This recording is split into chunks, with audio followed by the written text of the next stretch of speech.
Okay, dun po sa mga nagtatanong sa amin about yung sa hearing aid test.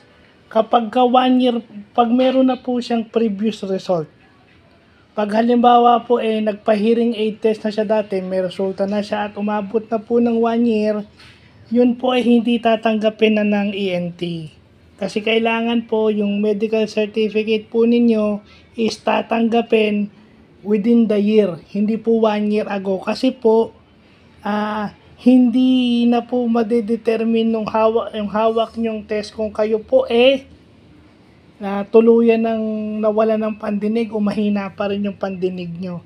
So, kailangan po ipa-hearing aid test nyo ulit yan o i-update yung inyong hearing aid test result o yung audiogram result. Pag 1 year na po o more than 1 year o ulit po kayo ng hearing aid test bago po kayo pumunta sa ENT doctor.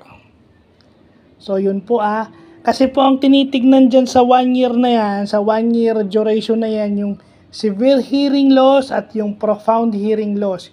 Yung severe hearing loss is, pag sinabi mong severe, pwede pang gamutin ng hearing aid. Pwede pang i-correct ng hearing aid yun. Yun yung madaling explanation. Pero pagka sinabi nilang profound hearing loss, yun na po yung permanent ng nakakabit o permanent ng kasama ng tao yung kanyang hearing aid kasi halos wala na siyang pandinig.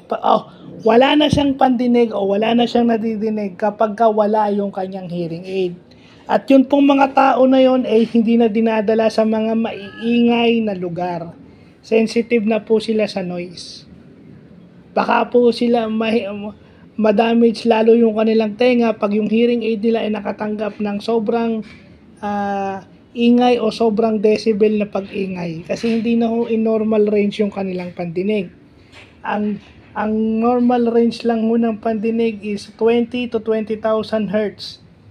Yun po yung sa average human hearing. Hindi na po ganun yung range ng ating So, doon po sa mga nagtatanong po, pwede po i-hearing test muna kung more than 1 year na po. Kung may result po dati, uulit lang po, ipapahearing aid test po ulit yan, Miss Sydney T. Wala pong problema, madam.